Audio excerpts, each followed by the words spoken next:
Ya kwa mga jong ngarwa kie chenro ni maro imore kod odiochieng' ma kawuono waloke matin ka bende wabedo kod TWAK odiochieng' midhembo ma kawuono wang'iyo yiero mag FKF ma ibro timo odiochieng' ma kiny e alap ma Kasarani kama giyiero ma ibro tim nyakon mga jwang' bang' ikruok oseket makare ka jakom ma ochung'ne board mar yiero bende nosegolo TWAK odiochieng' ma kawuono kowacho ni yiero ma wang'ni idhi tim e yor mong'ith ka bende jogo mabro chung' nyakon mga jwang' ikwayo ni ka yiero serumo to ji omosre nikech gima duong' en tuk adhula ma pacho kae. Arwakie chenro ni nyakon mga jwang' nyinga en James Opondo gi daka machok nyakon mga jwang' adanyisi jogo ma ochung' mar lalo kom mar jakom mar riwruok matayo tuke mag adhula FKF pacho kae ka adwa chako gi Doris Petra ma en jalup jakom masani mar FKF ka jalup mare en Nick Mwendwa mochung' kode nyakon mga jwang' gino mong'iyo ahinya en dongo tuke adhula mag wakeini ka wadhi ng'atno mar ariyo en Hussein Mohamed ma en jata TJ Extreme Sports ka jalup ne en McDonald Mariga jatugo machon mar Harambee Stars ka odwana chak maler kendo tieko chandruok e adhula ka wadhi ng'atno mar ariyo Barry Otieno ne en jata TJ riwruok mar FKF jalup ne en Lucy Kaiga ka gino madwa timo en bero tuke e kind rawere ng'ama chielo nyakora mga jwang' kaka nalero ni gin ji aboro Chris Amimo jatend migawo mar tuke rawere riwruok mar FKF jalup ne en Anthony Makau ka en thor wach kata gino madwa timo en dongo tuke mag rawere bende ka achiel bende gi Cleophas Shimanyula ma en jakoma mar Kakamega Homeboys mano club matugo e lig maduong' ma pacho kae jalup ne en Tuahan Barak ka gino madwa timo en chwalo omenda ne timbe kata clubs matugo e liga ma pacho ka. Sam Ocholla en jagoro maduong' mar club mar Gor Mahia ka jalup ne en Willis Waliaula ka en gino madwa timo en ng'awo rang'iny mar league ka bende wang'iyo kacha Sami Kempezo Wino en jatugo machon mar Harambee Stars jalup ne en Evans Kadenge ka gino madwa timo en tieko mibadhi e tuke adhula ma pacho ka bende wan gi Toma Alila jakanyo machon mar NEC Nairobi jalup mare en Beryl Adhiambo ong'iyo chala mar adhula gi kete e rang'iny ma malo wuod malimo keni pod wan gi nyakon mga jwang' kanyo mwachopo gigo kata kamano jopiny kuonde mopogore nigi paro kendo gigo magidwa ni ng'atno mon dhi kawo kom mar tayo riwruok matayo tuke adhula pacho ka onego bed otim kata kamano nyakora mga jwang' welo osedonjo kae ka bende wan kacha gi Hesbon ma en jakom mar board mabro chung'ne tayo yiero mag FKF ka bende wach kacha gi ngene nyingi chanda Zziwe koso Zziwe nyakora mga jwang' ka achiel gi Lord Aduda nyakora mga jwang' mogo welo ma osedonjo ka kendo wabro twak kodgi wang'i ni to ang'o ma onego bed ni timre ka odiochieng' ma kiny yiero okayo ka jakom bende bro lero no ni to gino kenge magisekawo mag timo yiero ma huyanga kata kamano we mi pach jopiny gino magidwaro ni mondo tim gi jakom mabro donjo manyien mabro tayo tuke mag adhula ma pacho ka. Wan gi chandruok king'iyo national team maduong' mar Kenya Harambee Stars nyocha onego bed ni qualify mondo dhi ogo Nations Cup of Nations to timbe malowa gin timbe mane wakwongo nigi ng'eyo mpira so gino hinyowa kaka johera mag mpira kabisa and wakwayo ni jok makiny dhi yiero giyierie gi pachgi to kik giyier gi igi. Kiny nitie yiero kendo joma kiny oyier kiny ema biro dhi mondo mi ota adhula e piny ka. Wakwayo ni delegates moseyier kuonde pinje mopogore regions mopogore opogore makiny dhi goyo kura wadwani mondo wakwau waol gi uwi mapile ka pile ni Harambee Stars cannot perform waol gi uwi mag league mapiny ka ni resources onge wadwa kwayo ni sama kiny udhi go kura kik uket iu mbele but keteuru interest mar mpira mbele. Wabede gi jotelo ma focused kata jotelo ma exposed jatelo madhi donjo ofis sani wakwaye ni obed ng'ato manyalo wuotho oko. Pinje mang'eny kwa compare in Africa gin pinje mosewuok oko boyudo sponsorship manyalo konyo pinygi e yore mag football. To ka wan gi mag gin they believe in local, then football cannot reach somewhere. Yiero makiny dhi timre. Kik wakete our issues mar political mortgage market. Ni kao pesa timiyo 1, 2, 3 mondo go kura oyier ng'at marach mok nyal talo yonwa sports to gi gige mag tuge. Wacho ni mano ka kinyo timre, wanyalo neno kaka watimre nade, waketho. Kora mogo jongi winjo pach jopiny gino magidwaro ni mondo ng'ato mabiro kawo thuolo mar tayo tuke adhula otimnegi. Hesbon machiegni Ramogi TV. Ikruok mar uchal nade kaka board ma ochung'ne yiero ma idhi timo odiochieng' makiny? Ikruok sambamba, anyawacho ni kaka board I think wasetiyo matek. Waketo gik moko te ready. And waikore mar ombulu makiny. Mane manyawacho sani. Generally, but to candidates, I think gima important ni kiny waketo everything in place to ensure ni candidates there are secure. Yeah, wawuoyo gi candidates, wasenyiso candidates what is required tomorrow. The 48 candidates madhi contest. Candidate ka candidate wamiyo nafas mar bedo gi agent achiel for every position. And maningeni me 48 plus 1 agent for each candidate, that's around 96. And then of course one delegates, 90 delegates, madhi go ombulu, ki observers, ki a very elaborate security team at 3 levels. So the first barrier, second, and the third that gets you into the voting arena. Lord, ng'eni sebedo weche mag adhula kuom thuolo malach. Yiero mawang'ni, iparo ni jogo machung' gibiro gi paro machal nade ka ikruok bende seneno nyaka ne land ni yiero dhi bage nyaka kawuono odiochieng' makiny idhi tim yiero mawang'ni, ineno ka en gi lokruok moro ma opogore gi yiero mosekalo? Mero kamano ahinya. Ok ane lokruok moro amora. From where I sit, warach maloma mapile mosega betie. Gima miyo wacho no rach malongo mosega betie pile en ni joma chungo o concentrate e jomiluongo ni delegates makata seche mwalosegi ji larore kaka koro gipando ng'ano pando delegates ne koni, ng'ano pando delegates ne koni, to gi forget ni delegates go particularly mag branches gin representatives mag members. Taneno ka ji odich kodgi gimipando onge, imiyo gi pesa gima jopiny wacho no is true. So ng'ama nigi pesa mang'eny kiny no lo. Yes. In gi paro mopogore gi pacha Aduda koseneno ka yiero mawang'ni en kare? Mana kaka owache no, delegates sani en mana ni jok madachung' ng'iyo ni ng'ama nigi pesa, koro en mani kamane mantie pesa ma ng'ato nyalo chamo, but daher ni gitim gimoro mopogore.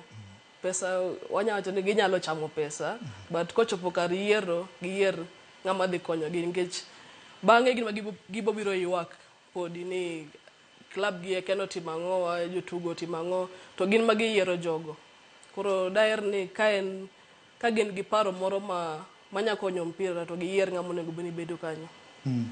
Aduda, iwacho ga ni yiero mag FKF kata mag federations mopogore opogore en game ma ji ng'iyo numbers, to kinde duto iwacho ni idili mana gi kama ing'e maber ni kigo kwandi idhi yudo kwano kama chal nade, but iwacho ni jogi duto te ng'iyo mana delegates.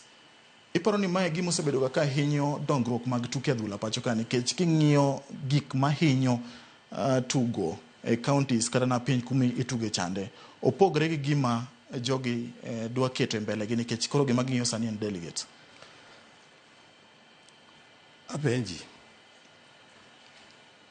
ere kaka ji abiriyo, clubs abiriyo nyalo bet ni mago kura e county? Ni koro yiero joma biro kiny biro go kura. Does it mean ni adhula migoye grassroots ni clubs abiriyo kende mantie? Kata par. Ukora manitie gini en ukora ma ne obedo pre-rigged before. Gimipando onge. Jakom giri nyalo bet notiyo. En omiye register. Ok inyal chaye. Yeah? Register na jomage manoloso. To ka koro nitie kuonde moko biro confirm ka manyo nigi more than klape 100. Moko ni 70 ga bire, moko 80 gi wiye. How come ni nitie kuonde moko jakom nitie kae? Manyo nitie clubs 7 kende mago kura. Does it count? Ana sebedo jagoro mar, ane mana bedo jagoro mokwongo mar FKF. Yeah? To na preside e yiero mane watimo 2011. Mane watimo yiero gi clubs te e Kenya ka. Mane ogo kura no, same day kaki go kura mitimo yango mar national. Gik manitie matimore kae sani ni is pure manipulation. Onge change mabro wuok kata from tomorrow. Yes. Hesbon, kitwak gi jofwambo kawuono ni wacho ni usetimo chenro makare kendo diher ni tok yiero to jok mochung' obed gi yie ni yiero tim gi kaka delegates otimo yiero. Iparo ni mane en gima inyalo singo ne jo Kenya odiochieng' makiny? I mean, kingyo kaka wase conduct the whole process. Okane gimo miyo kiny okonya bedo gi situation ma jomoyombi kata joma oko yombo the positions they are gunning for or congratulate jomo win. Because now I promise gik moko abich: free, fair, transparent, credible and verifiable election. And kingyo gimo team at the county level, that is exactly what we've done. If you go to the Kidie County, the election manuatimo, katajo manoyombi, majority of them who've voiced their opinion agree we did a free, fair, transparent, credible, and verifiable election. And you see, as a board, Gimati Moragi board, and I do agree Aduda, and also disagree to a large extent. As a board, we are coming to a member organization. And a member organization, its own constitution and its own ways of doing things. So Karaka in 2011, they had a different format of the election. When we came in as a board, and I think this is what has happened in the last 2 elections, so 3 including this one. When we came in as a board, they already had a constitution. They conduct the election at the county level, then at the national level. And it's more of an electoral college kind of thing. And members, mag FKF, no bed pay in an SGM, mag ratify an electoral code must stipulate who is eligible to contest, which clubs are eligible to contest. So if all the members were in agreement, and that is a process that is predictable, you cannot say NEET will give you a predictable outcome. And if it gives you a predictable outcome, it is the will of the people. If they elect the same people, the way Aduda says, it will be the will of the people who have the mandate from the county level and at the club level. And let me say, delegates are not, I mean, we know our elections in Kenya. So long as there is something that is being contested in an electoral process, the contest will be ferocious. Whether it is in primary, high school, campus, and we've experienced this, or even a small group, chama, So that is the thing in this contest, that it is going to be very ferocious. What the 7 presidential candidates are doing are beyond us. But those are tactics, Magimanyogo votes. But let me come back to Gimanegitimo 2011, Gimwatimo Sani. Just like I said, as we came to do an election based on what the members already had agreed on. And tier counties, the inclusion criteria for clubs locked out clubs and ended up with clubs 10, 160, 190 because of the passion that football excites in those countries. What Aduda is not telling you is that even in this election, we had 4 counties, Makueni, Tharaka-Nithi, Kirinyaga, and Baringo, where all the candidates, went unopposed. So we cannot complain that there are places where there are only 7 eligible clubs and there are places where there are 163, because the way football excites passion and the way clubs organize themselves from one county to another is different. Okay. Of course, there are issues of equitable power that now a chairman comes with to vote at the national level, but I think those are issues that are beyond the mandate of the board. But they are very germane issues as far as the democratic process is concerned. Zziwe, dongruok maradula pacho kae. Isebedo ka intiere rang'iny mopogore mag tuke adhula pacho kae. Yiero manotimo mogik kanwayudo telo mane sani nitiere ni. Iparo ni kama Kenya nitiere sani gi kama Kenya nonego bed ni bedie kipime ratil. Iparo ni ng'ama biro manyien ma boyudo thuolo mar tayo adhula pacho kae onego bed notimo. Ntie gik mang'eny onego bed notimo, and one of them en gima iluongo ni transparency mwaonge godo at the current regime mantiere as a football and as a country. Koro that's why ineno ka oko kae sani ji mang'eny wacho ni gidwaro a fresh start.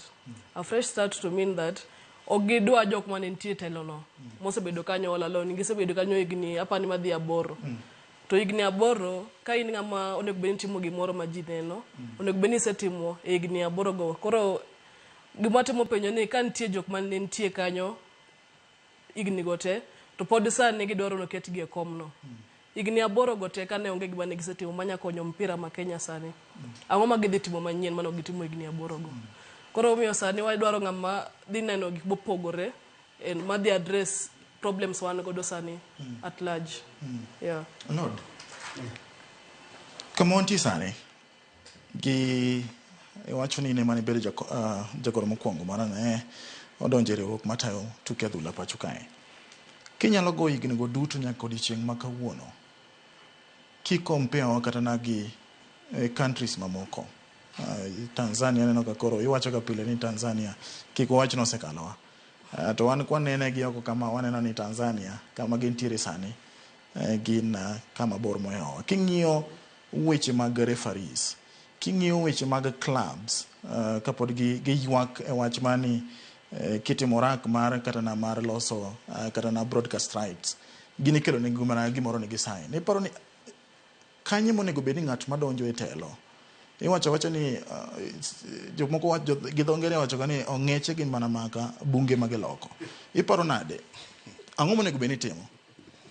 Ero kamano kapok aduoko mano adwaro nyiso jakom ni tije nyo en tayo yiero gik motemo pingo go ko understand koro mago kik wadonje sani nikech manipulation manitie no emomiyo nomiye register nominally board emonego be ni luongo for the branches mondo kel ka General Assembly osepuodho chikeka to board ema luongo ni koro miwauru gigi according to chike manyo usekadho ka gin nomigi register okwan ka mondo wapingre to gimote mowacho no to aiye koro adwa duoki gima timre en ya aneno ka concentration nitie too much on ni ng'ama ibro yier ng'ama yiero no mpira management mar mpira kata administration mar mpira itimo gi standing committees to gi the National Executive Committee members, not the president. Yeah? President en ogai. To bura maduong' mar galamoro ma en the legislative, the supreme body, and the General Assembly. Ema kokadho gik moko te.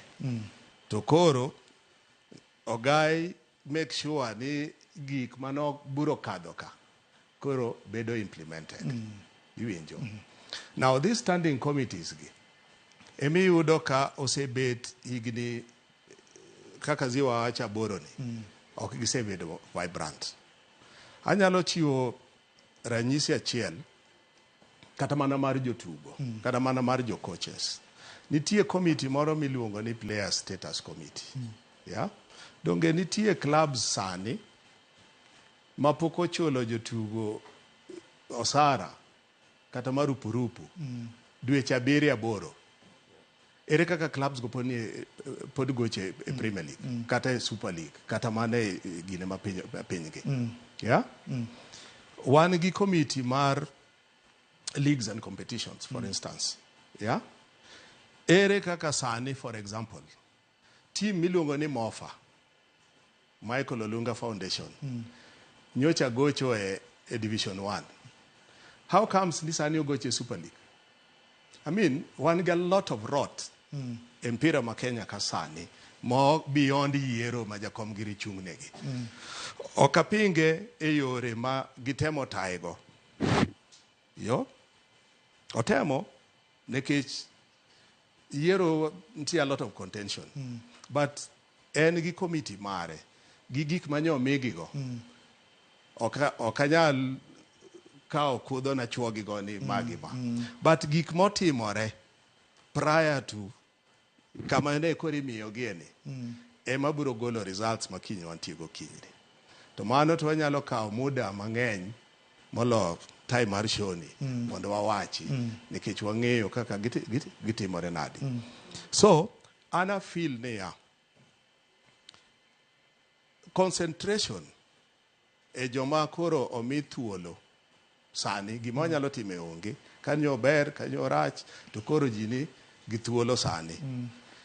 Kik gibeda gi concentration ni ng'ama kinyo yier president okti. Ng'ama tiyo kanyo a day to day running mar adhula en jagoro.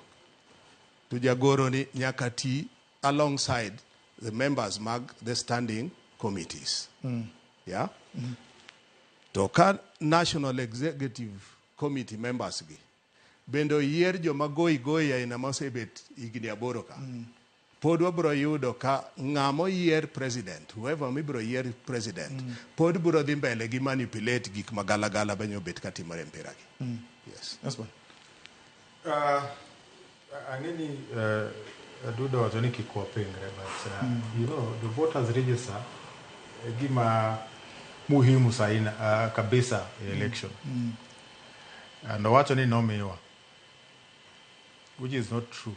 Onge ng'ama nomiwa. Kipenje ni ng'ama nomiwa, ukobinyisi ng'ama nomiwa. But the truth of the matter is, Jakom ka ng'adi matin.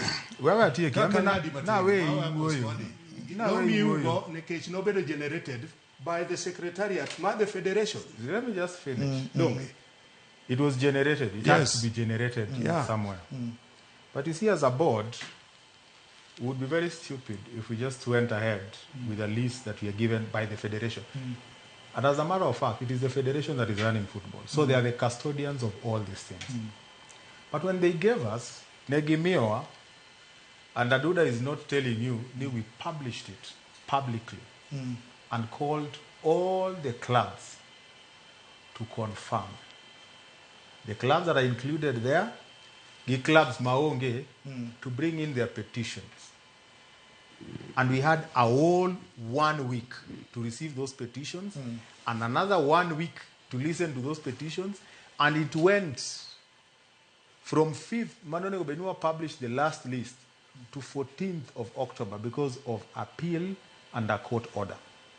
The reason Momi Onentia got a court order and some litigation process is simply because we refused to go with a list that we were given without consulting all the members, including the members who are not included in that list. We had a deliberative engagement, but the list that we came up with in each and every county in this country was a list that was deliberated, and we made decisions based on robust evidence. Where parties no agree your decisions, they went to an appeals committee. We have no control of the appeals committee. The appeals committee made a decision where we were summoned to go and explain why we made the decision that we made. Kane ngato kori dika gimano, they went to SDT. And there are counties where delegates went all the way to magistrates and high court. And there are even 2 counties right now where those lists are still being contested, Homa Bay and Nyamira. So I think it is wrong to tell Kenyans, ningaronomio lists, because that list is the voters' register. The integrity of the electoral process is anchored on that list. And as professionals, because I don't run football, I don't. I'm just a fan of football, passionate about football.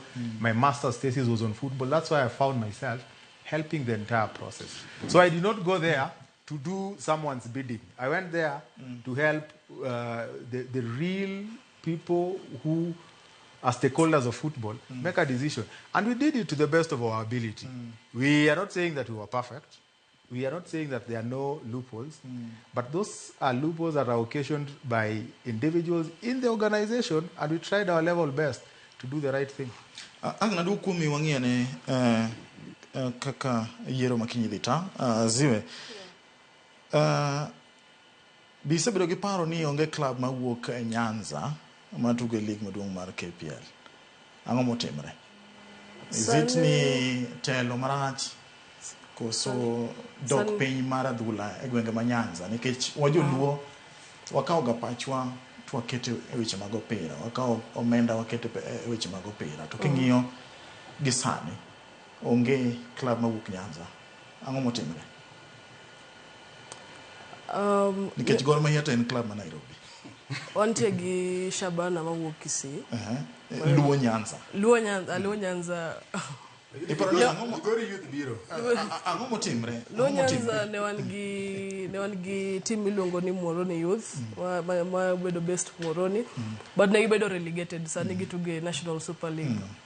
But ibodo ni nitie clubs moko mantie KPL mana ka owacho, mikiani gitugo e league gorango, ang'o ma gi go through momiyo gitugo e league ma gintie no. Nikech ka ging'iyo gito, nitie requirements madwaro ni ng'ato bed godo as a club mondo itugo e league moro.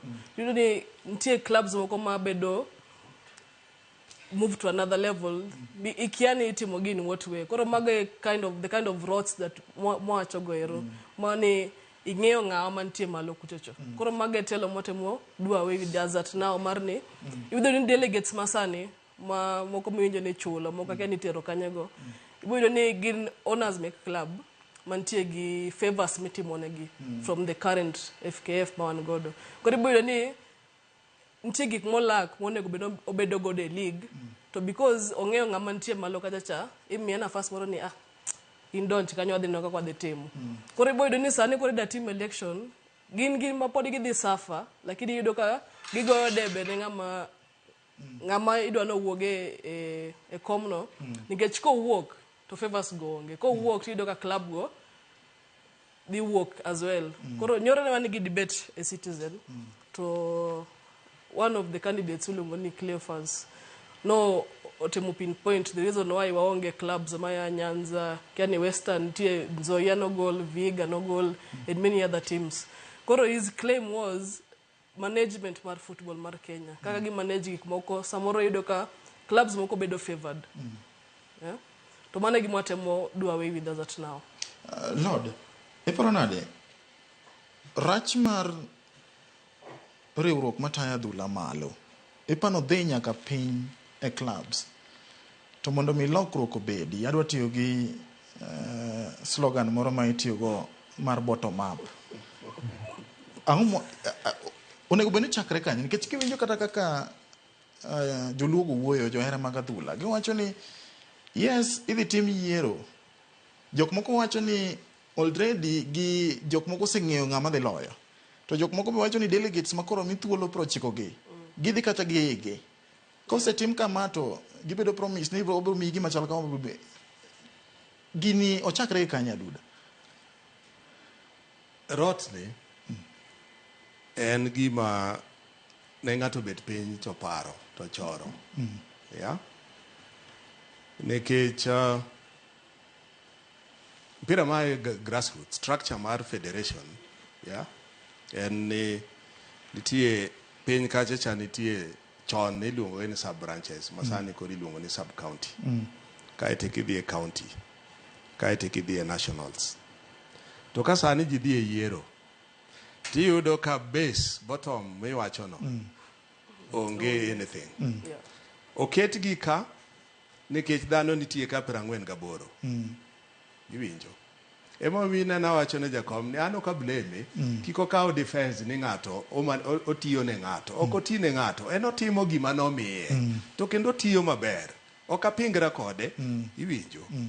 Ukora ni en beyond jakom ni gi board neno. Iwinjo. Nikech joma ni piny gi donge klape mani piny gi donge gin members. Yeah. To ka gin members to tam gi yiero jotendgi kana. Yeah. Tiende ni nitie gimoro ma ng'ato choro kech ka base ni duong' bottom miwacho no gik madhi timore sani ni ok nyal timore e yo mayot. Donge. To gima koro waneno sani kata the past 8 years. Yeah.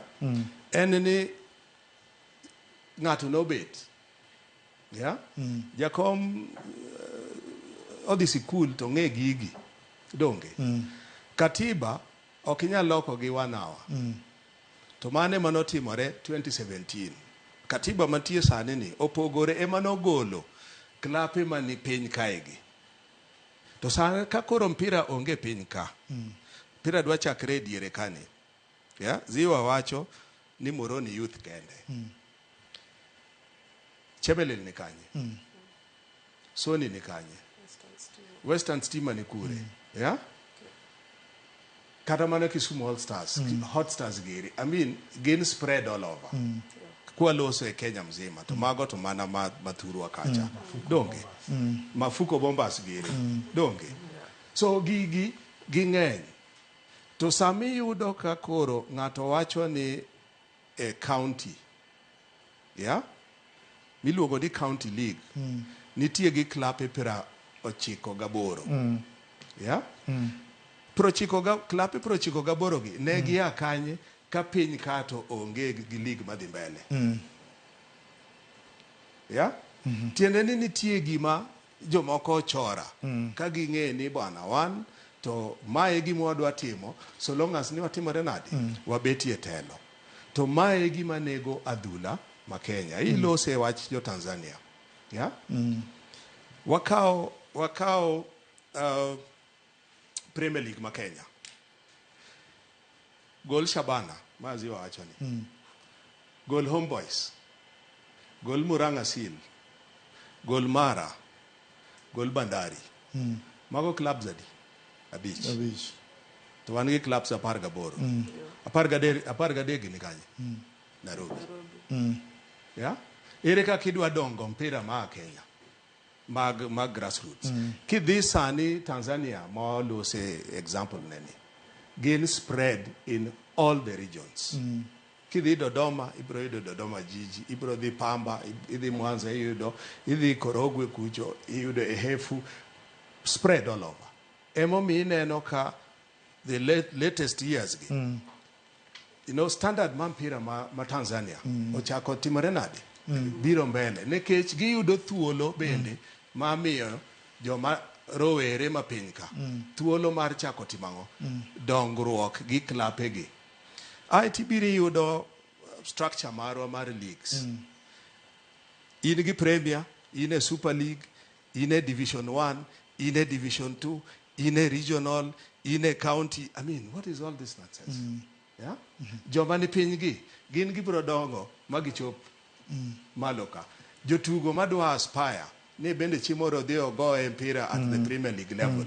Bro kawe higni adi kapondi ne gichako piny ka mondo bendo chopie malo kacha jakom aneno ka smile oyie kod nikech en jahera mar adhula jakom abiro duogo kuomi isa ni wadong' mana gi dakika 4 kende Lord iparo nade nitiere point moro migolo kanyo tado ni dwoka kuom dakika 1 iparo ni dongruok mag leagues mag kor gwenge bende en by design? Yes.